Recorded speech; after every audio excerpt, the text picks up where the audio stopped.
Here's the TV that we're going to repair today. Here's the back of it. The symptoms are, you can barely see the screen. It's really dim. Here's all the tools that you can use for repairing the backlight of a TV. The essential tools you need are some suction cups. I think these are 4 inches in diameter. You need a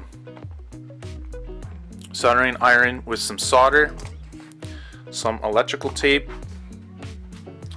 screwdriver, tweezers for moving the LEDs, some glue because you have to re-glue on the little cap that you pop off, so you need some glue, your multimeter. Now if you're going to be doing more, it's a little bit easier if instead of using the soldering iron you use a heat gun.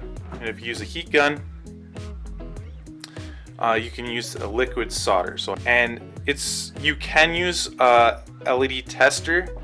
I would recommend if you're going to do it a lot, but if you're just doing it one time, I'll show you how you can use the multimeter to do it.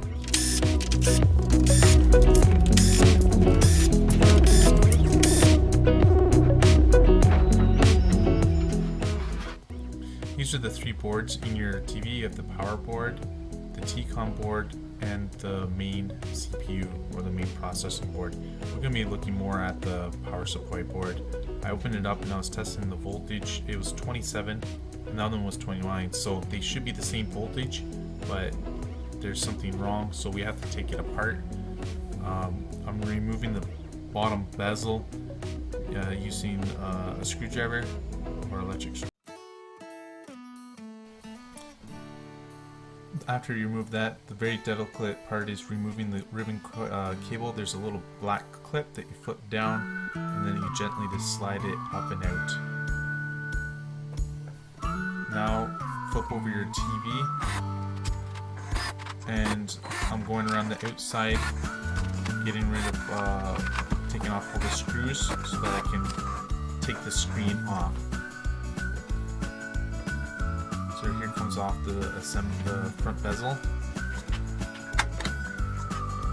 Now just flip over those ribbons.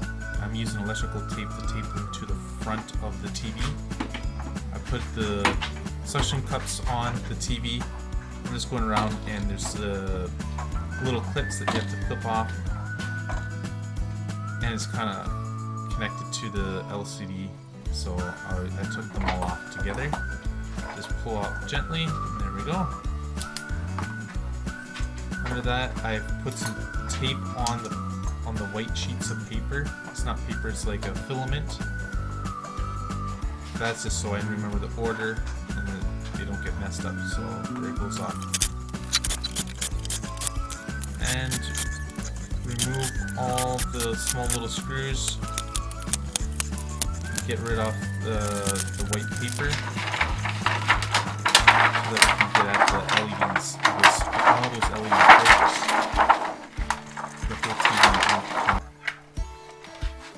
Now I'm using a LED tester to test all the LEDs, and you can see that there is indeed some broken LEDs. So I'm using a screwdriver to just break off that little filter, the light filter.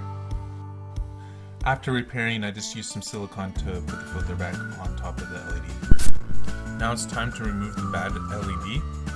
I found a good method to remove it is by using a little crimper tool. So I just break off the top layer, and you can see the 2 pads underneath that. That's for the new LED to go on. I'm using the multimeter just to make sure that there's no sound, there's no continuity. Here's a new LED. This one's a 3-volt LED. If you flip it over, you can see there's 2 pads. The bigger pad is negative and the smaller pad is positive. So I'm going to be showing how to repair or put on a new LED with just a soldering iron. What you do is you put a little bit of solder on one side and just tack the LED onto the pad, then do the same on the other side. I'm also using some solder flex just to make a better contact. Now use your multimeter and just verify that it works. You can see that that's fixed. A faster method to put on a new LED is using a heat gun. You can buy a heat gun for about $80 on Amazon. What you do is you put on liquid solder on the two pads, then put on your LED, make sure it's on right. Then you're going to heat it up with the heat gun 330 degrees for about 10 seconds, about 1 centimeter above that LED.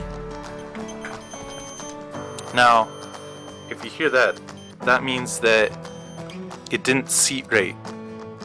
Okay, because those pads are actually shortening the circuit. So actually, I have to reheat this one, move it back a little bit.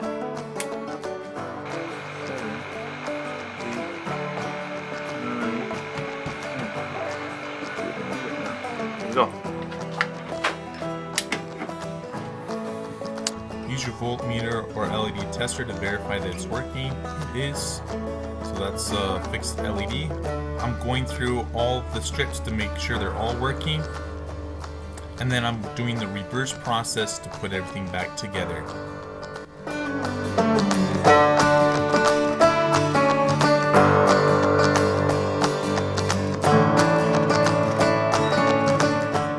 So here's the fixed TV. I hope you enjoyed this repair video.